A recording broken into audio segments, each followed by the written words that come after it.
বেশ কিছুদিন আগে একটি আমেরিকান ইউটিউব চ্যানেলে একজন প্রাক্তন সাইবার ক্রিমিনালের একটি সাক্ষাৎকার নেওয়া হয়েছিল।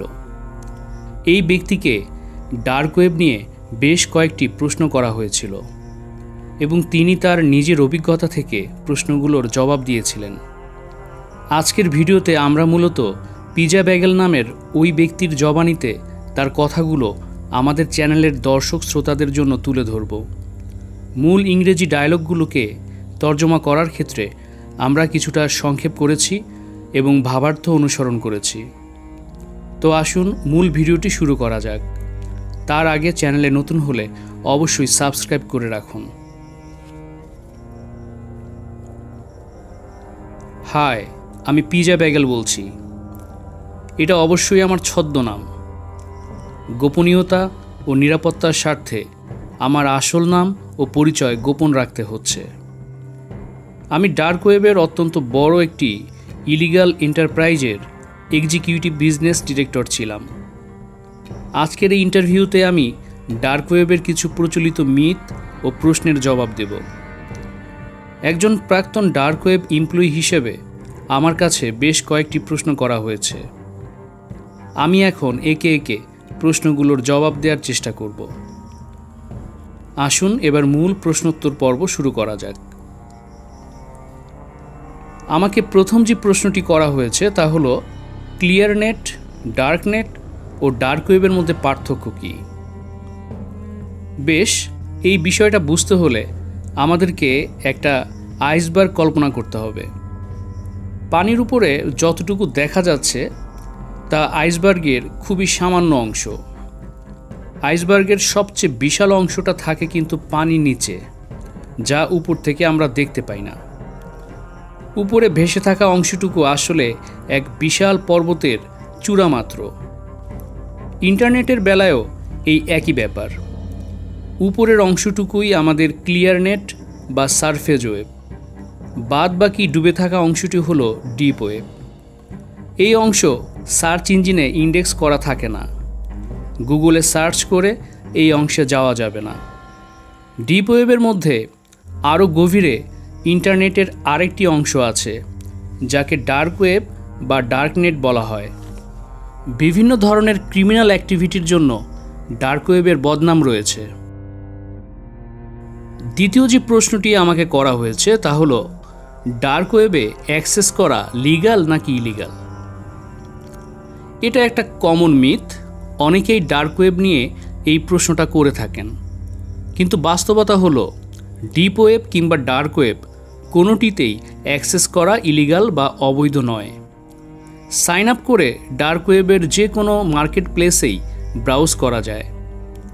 সারা পৃথিবীর গবেষক, আইন প্রয়োগকারী সংস্থার লোকজন এবং সাধারণ নেটিজেনরা বিভিন্ন প্রয়োজনে ডার্ক ওয়েবে অহরহ প্রবেশ করছেন। কিন্তু সমস্যা শুরু হবে তখনই যখন কেউ এসব ডার্ক ওয়েব মার্কেট প্লেস থেকে কেনাকাটা করবে। তৃতীয় প্রশ্নটি হলো ডার্ক ওয়েব কি সারফেস ওয়েব বা ক্লিয়ার নেট থেকেও বিশাল? এই প্রশ্নের উত্তরে আমি বলবো হ্যাঁ, ডার্ক ওয়েব সারফেস ওয়েবের তুলনায় 400 থেকে 500 গুণ বড়। 4 নাম্বার প্রশ্নটি হচ্ছে ডার্ক ওয়েবে রেড রুম বলে আসলেই কি কিছু আছে? রেড রুম হচ্ছে লাল রং দিয়ে পেইন্ট করা একটা রুম, যেখানে লাইভ স্ট্রিমে এসে অনলাইন দর্শকদের বিনোদনের জন্য কোনো ব্যক্তিকে অমানবিক নির্যাতন কিংবা হত্যা পর্যন্ত করা হয়। আমি নিজে কখনো রেড রুম নিয়ে দেখিনি কিংবা শুনিনি, তাই রেড রুম আছে এটা আমি যেমন নিশ্চিত নই, আবার রেড রুমের অস্তিত্ব নেই এটাও আমি বলতে পারছি না। তাছাড়া কেউ রেড রুম লাইভ করলে পাবলিকলি করবে না, অবশ্যই বাছাই করা দর্শকদের নিয়ে অত্যন্ত গোপনে প্রাইভেটলি এগুলো করবে। আমাকে করা 5 নাম্বার প্রশ্নটি হচ্ছে ডার্ক ওয়েবে কি হিটম্যান হায়ার করা যায়? ডার্ক ওয়েবের সাহায্য নিয়ে এরকম দু একটা ঘটনা ঘটতে পারে। প্রতিপক্ষকে শায়েস্তা করার জন্য হিটম্যান হায়ার করার বিষয়টা ঐতিহাসিকভাবে মানব ইতিহাসে ঘটে চলেছে। তবে ডার্ক ওয়েব থেকে হিটম্যান হায়ার করার মতো কোনো ঘটনা আমার এত বছরের অভিজ্ঞতায় আমি দেখিনি। আমি মনে করি ডার্ক ওয়েব কিংবা ইন্টারনেট ব্যবহার করে এসব করার চেয়ে ম্যানুয়ালি ব্যাপারটা বেশি ঘটে থাকে। আজকের 6 নম্বর প্রশ্নটি হচ্ছে, ডার্ক ওয়েব মানেই খারাপ কিছু। এই ধারণা সত্য নাকি মিথ্যা? না, আমি এই ধারণার সাথে একমত পোষণ করি না। বরং বিশেষত পশ্চিমা বিশ্বের মতো যেসব দেশে সরকারি সেন্সরশিপ খুব বেশি জোরালো, সেখানে সাংবাদিক ও প্রাইভেসি সচেতন ব্যক্তিদের মুক্তভাবে তথ্য সংগ্রহ, প্রচার, প্রসারে ডার্ক ওয়েবের গুরুত্বপূর্ণ ভূমিকা রয়েছে। তাই এটি আমি বিশ্বাস করি না যে ডার্ক ওয়েব মানেই এভিল বা খারাপ কিছু। ডার্ক ওয়েবের অনেক ইতিবাচক দিক ও উদ্দেশ্য রয়েছে। 7 নম্বর প্রশ্নটি হচ্ছে, ডার্ক ওয়েবের মধ্যে কি আরও গোপন লেয়ার রয়েছে? ডার্ক ওয়েবে দ্য অনিয়ন রাউটার বা টর নামের একটি ব্রাউজার দিয়ে অ্যাক্সেস করা যায়। পেঁয়াজের যেমন একটার পর একটা খোসা থাকে, তেমনি এই টর নেটওয়ার্কেও অনেক লেয়ার রয়েছে। ডার্ক ওয়েবের অনেকগুলো পার্ট রয়েছে, এরা একে অপরের সাথে যুক্ত থাকে। তাই এই অংশগুলোকে আমি আলাদা আলাদা লেয়ার বলবো না, এরা সবাই একে অপরের সাথে লিঙ্ক আপ থাকে। 8 নম্বর প্রশ্নটি ছিল, ডার্ক ওয়েব থেকে পাসওয়ার্ড ও ক্রেডিট কার্ড ইনফরমেশন কেনা যায়? আমি এই প্রশ্নের উত্তরে বলবো হ্যাঁ, ডার্ক ওয়েব থেকে পাসওয়ার্ড, ক্রেডিট কার্ড ইনফরমেশন এবং সোশ্যাল সিকিউরিটি নাম্বারের মতো বিভিন্ন ক্রেডেনশিয়াল কেনা যায়। র্যান্ডমলি যে কারো তথ্যই ডার্ক ওয়েবে কেনাবেচা হতে পারে, তবে এটা নিয়ে দুশ্চিন্তা করার দরকার নেই। আমরা যদি একটি পাসওয়ার্ড লকার অ্যাপ্লিকেশন ব্যবহার করি এবং আমাদের বিভিন্ন লগ ইন ক্রেডেনশিয়াল নিয়ে সিরিয়াস ও সচেতন হই, তাহলে আমরা এসব ডেটা ব্রিচ থেকে সুরক্ষিত থাকতে পারব। আজকের সর্বশেষ এবং 9 নম্বর প্রশ্নটি হচ্ছে, ডার্ক ওয়েবের মধ্যে আরও ডিপ লেয়ারে এমন কোনো সেক্টর আছে যা বাদবাকি ওয়েব থেকে সম্পূর্ণ আইসোলেটেড বা আলাদা? এই প্রশ্নের উত্তর একই সাথে হ্যাঁ এবং না। ডার্ক ওয়েবের মধ্যে অনেক ধরনের কমিউনিটি বা সম্প্রদায় রয়েছে।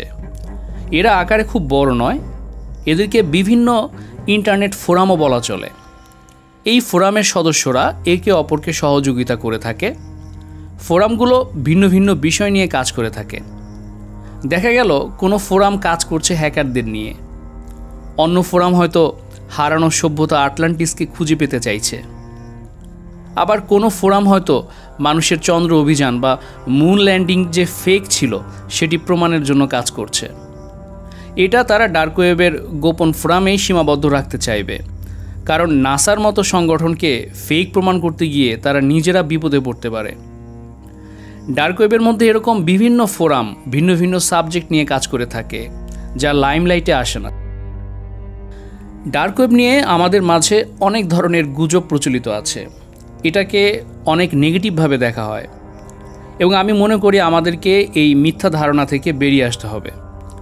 ডার্ক ওয়েবকে শুরু করা হয়েছিল এবং এখনও পরিচালিত হচ্ছে মানুষকে অনলাইনে এমন একটা নিরাপদ স্পেস দেওয়ার জন্য, যেখান থেকে তারা ভয়শূন্যভাবে ব্যক্তিগত নিরাপত্তা ও গোপনীয়তার সাথে তথ্য ও মতামত শেয়ার করতে পারে। ডার্ক ওয়েব, ডিপ ওয়েব নিয়ে আমাদের মধ্যে অনেক মিথ ও মিথ্যার ডালপালা ছড়িয়ে গেছে, যার অনেকগুলোই ভুয়ো। আমি বিশ্বাস করি ডার্ক ওয়েব কোনো অন্ধকার জগৎ নয়, এটা আমাদের ইন্টারনেটেরই একটা বিশেষ অংশ মাত্র। ডার্ক ওয়েবের যে কালিমালিপ্ত মুখচ্ছবি আমাদের মানুষে তৈরি হয়েছে, সেই ভ্রান্তি থেকে সবাইকে বের করে নিয়ে আসাই আমার আজকের এই সাক্ষাৎকারের মূল উদ্দেশ্য।